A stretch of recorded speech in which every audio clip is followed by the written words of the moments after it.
Hi, it's Maxine, Kaye, and yoga from the Greater Philadelphia Center for Spiritual Living.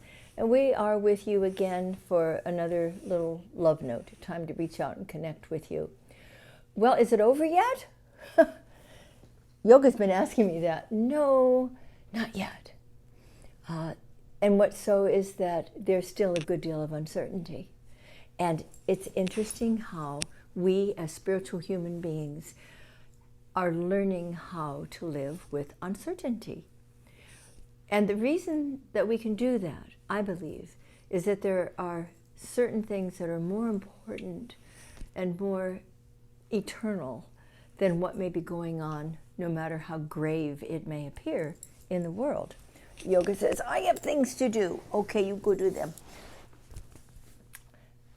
It's about freedom. Because what we can depend upon completely is that divine source of life itself, that which brought us into being, that which maintains and sustains, inspires and motivates us as we turn to it, as we remember that there is something that is so much greater than any condition that may be taking place in the world. And so we begin to rest more deeply in spirit.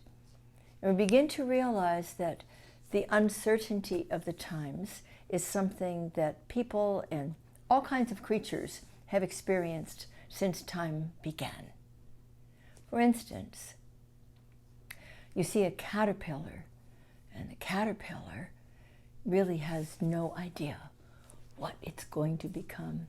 In fact, I once saw a cartoon that had couple of caterpillars crawling around in the grass and the daisies, and they looked up and they saw the butterfly flying overhead, and one said to the other, if you couldn't elbow him, because I don't think caterpillars have elbows, but he said to his caterpillar friend, oh, you'll never get me up in one of those things. We really don't know what lies ahead. We don't really know the amazing beings that we already are and can begin to show forth in our world. So the end of the caterpillar becomes the beginning of the butterfly. It was always in there. Those imaginal cells were always in the cocoon when the caterpillar was going through its amazing transformation. So we already have within us the seeds of our greatness, the reality of our spirituality, which we often don't even realize because we can get so caught up in what the conditions are, what they say, and the uncertainty. Let's become more comfortable with uncertainty. Let's become more aware of that upon which we can always depend. We can be reassured that there is a loving, wise, creative, intelligent, wonderful presence that brought us into being, that sustains and maintains us, that is constantly inspiring, motivating us, if we'll only get quiet enough to listen. And isn't it kind of wonderful that the last many weeks, going into months now, have allowed us more quiet time, more opportunity to become still, to stop the noise, to live more quietly, more simply, where we can listen to that impelling nature within us that says, grow, grow, grow. Be and become that which you truly have always been, a magnificent manifestation of the one life. We all come from the same divine life. We all have within us unique talents and abilities, each one just a little bit different than the other, and yet what we share, our commonality, is our divinity, because we all are hatched from the same beloved presence. We all came forth from the divine mind and heart of God, and there is no telling what we can be when we place our attention on that which is reliable, that which is eternal, that which is certain. That is what is certain. When things begin to open up again out there for us is uncertain. How we're going to go about our daily lives right now is uncertain. Can we let it be okay that we don't yet know? Can we be all right with not having all the answers, but for a while living in the question? Because the question is about material things.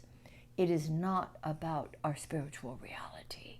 That's what we can count on. That's what we can depend upon. We're not going to keep crawling around the earth like caterpillars. Or as Buckminster Fuller once said, we are all infants crawling around on the floor of the universe.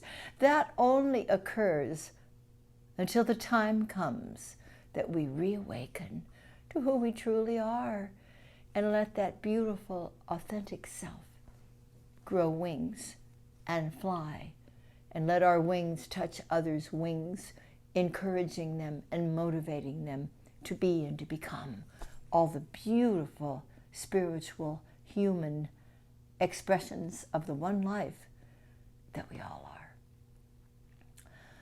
So happy to be with you always.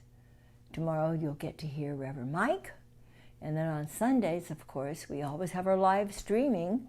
And we invite you to tune in to our website anytime throughout the day and the night, throughout the week. But especially on Sunday mornings at 10:30, when we will bring to you a new celebration of life. Happens every Sunday. Just go to the website, www.cslphilly.org, and you'll find all kinds of wonderful activities, events coming up. We are zooming away these days, aren't we?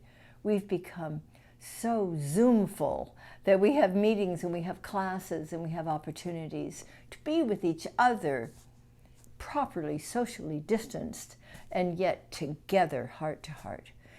At the website, you'll also have an opportunity to make your contributions, and there are many ways, and it explains on there how you can do that to sustain our beautiful, beloved community. So thank you for being with us. Be with us again all the time, because the truth is, we are with you every moment, walking along beside, dancing with you on this evolutionary process of the spiritual being that each one of us is. Thank you. I love you. Bye for now.